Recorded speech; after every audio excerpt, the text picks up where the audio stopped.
कभी सोचा है ये खुशी और एनर्जी आखिर आती कहाँ से है? हम सब चाहते हैं कि ये हमेशा हमारे साथ रहे, पर ये तो आती जाती रहती है ना? तो चलिए आज इसके पीछे की साइंस को थोड़ा खंगालते हैं। एक ऐसे कमाल के केमिकल की कहानी सुनते हैं जिसके हाथ में इस पूरे खेल की डोर है। हाँ, और यही तो सबसे बड़ा सवाल है। आखिर क्यों? क्यों नहीं रह पाते हम हमेशा खुश और एनर्जेटिक? ये फीलिंग आखिर एक लहर की तरह आती है और फिर चली जाती है। ऐसा होता क्यों है? तो इस पूरी कहानी का जो हीरो है ना, वो है एक केमिकल। नाम है इसका डोपामीन। और ये कोई मामूली केमिकल नहीं है। समझ लीजिए कि ये हमारे दिमाग का वो सुपर मैनेजर है जो सब कुछ तय करता है। कब मोटिवेशन महसूस होगा, कब किसी चीज को पाकर वो यस वाली फीलिंग आएगी, सब इसके हाथ में है। तो आखिर ये डोपामाइन है क्या चीज? आसान भाषा में समझें तो ये दिमाग का एक मैसेंजर है, एक न्यूरोट्रांसमीटर। साइंस ने तो इसको एक बड़ा कूल सा निकनेम भी दे दिया है, the motivation and happiness chemical, मतलब प्रेरणा और खुशी का केमिकल। चलिए इसे एक एग्जाम्पल से समझते हैं। जब भी कोई मुश्किल काम पूरा होता है ना, या कोई टारगेट अचीव होता है, तो अंदर से एक गजब की सेटिस्फैक्शन वाली फीलिंग आती है। वो असल में हमारा दिमाग है जो हमें शाबाश कह रहा होता है, और ये शाबाशी ये मिलती है डोपामाइन के फॉर्म में, बिल्कुल एक नेचुरल रिवॉर्ड सिस्टम की तरह। लेकिन आज की इस भाग दौड़ भरी जिंदगी ने ना इस पूरे नेचुरल सिस्टम को गड़बड़ा कर रख दिया है। और नतीजा नतीजा ये है कि हमारा दिमाग थक चुका है। उसे वो असली गहरी वाली सेटिस्फैक्शन मिल ही नहीं पा रही है। और इस कहानी का सबसे बड़ा विलन वो हमारी जेब में रखा है, हमारा फोन। हर नोटिफिकेशन की टिंग, हर लाइक, हर कमेंट, ये सब दिमाग को डोपामाइन का एक छोटा सा फास्ट शॉट देते हैं। और दिन भर ये छोटे छोटे शॉट्स लेते लेते दिमाग का जो असली बड़ा वाला रिवॉर्ड सिस्टम है, वो बेचारा पूरी तरह से ओवरलोड होकर थक जाता है। और यहीं पर एक बहुत बड़ा फर्क समझना जरूरी है।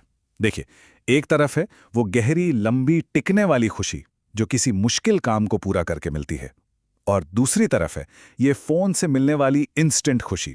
ये आती तो रॉकेट की स्पीड से है, लेकिन उतनी ही तेजी से गायब भी हो जाती है। और पीछे क्या छोड़ती है?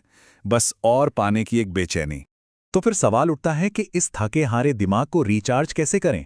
जवाब जवाब शायद थोड़ा अजीब लगे। इसका सबसे पावरफुल इलाज है बोर होना। जी हां, बिल्कुल सही सुना, बोरियत। मतलब कुछ भी ना करना। देखिए, साइंस कहती है कि जब हम दिमाग को फोन जैसी लगातार स्टिमुलेशन से एक ब्रेक देते हैं और उसे बोर होने का मौका मिलता है, तो क्या होता है? उसके जो डोपामाइन रिसेप्टर्स हैं, वो खुद ब खुद ठीक होने लगते हैं, हील होने लगते हैं।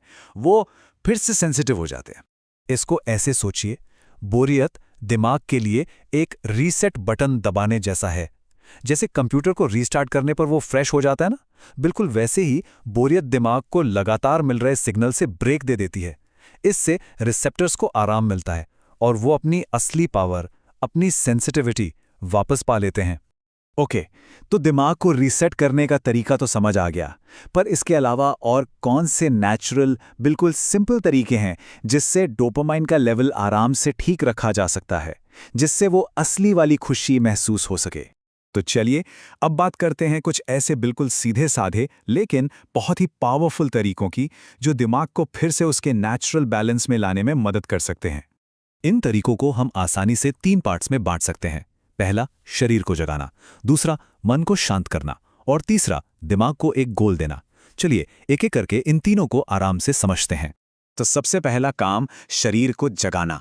जैसे कि दौड़ना, भारी वजन उठाना, या फिर ठंडे पानी से नहाना।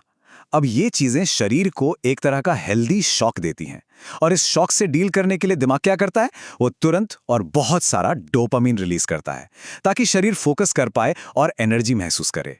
अब आते हैं दूसरे तरीके पर, मन को शांत करना। सुबह सुबह थोड़ी देर धूप में बैठना, अपना फेवरेट म्यूजिक सुनना, मेडिटेशन करना, या फिर बस एक अच्छी गहरी नींद लेना। जानते हैं ये सब क्या करते हैं?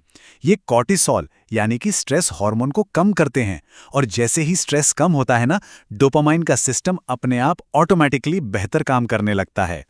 और फिर आता है तीसरा और शायद सबसे जरूरी काम, दिमाग को एक मकसद देना। कुछ नया सीखना, कोई भी नई स्किल डेवलप करना, या फिर बस अपने ख्यालों को एक डायरी में लिखना। जब दिमाग एक गोल की तरफ काम करता है और उसे पूरा करता है, तब उसे मिलती है वो असली, गहरी और लंबी टिकने वाली डोपामाइन की डोज, जिसके लिए वो बना ही है। तो पूरी बात का निचोड़ क्या है? सिंपल, डोपामाइन हमारा नेचुरल हैप्पीनेस केमिकल है। फोन का बहुत ज्यादा इस्तेमाल इस सिस्टम को थका रहा है। बोर होना इसको ठीक करने का एक जबरदस्त टूल है, और शरीर, मन और मकसद, इन 3 चीजों पर ध्यान देना ही इसको बैलेंस में रखने का सबसे अच्छा तरीका है। तो अब सोचने वाली बात यह है कि अपने इस नेचुरल खुशी और एनर्जी को वापस पाने के लिए आज से ही कौन सा एक छोटा सा कदम उठाया जा सकता है।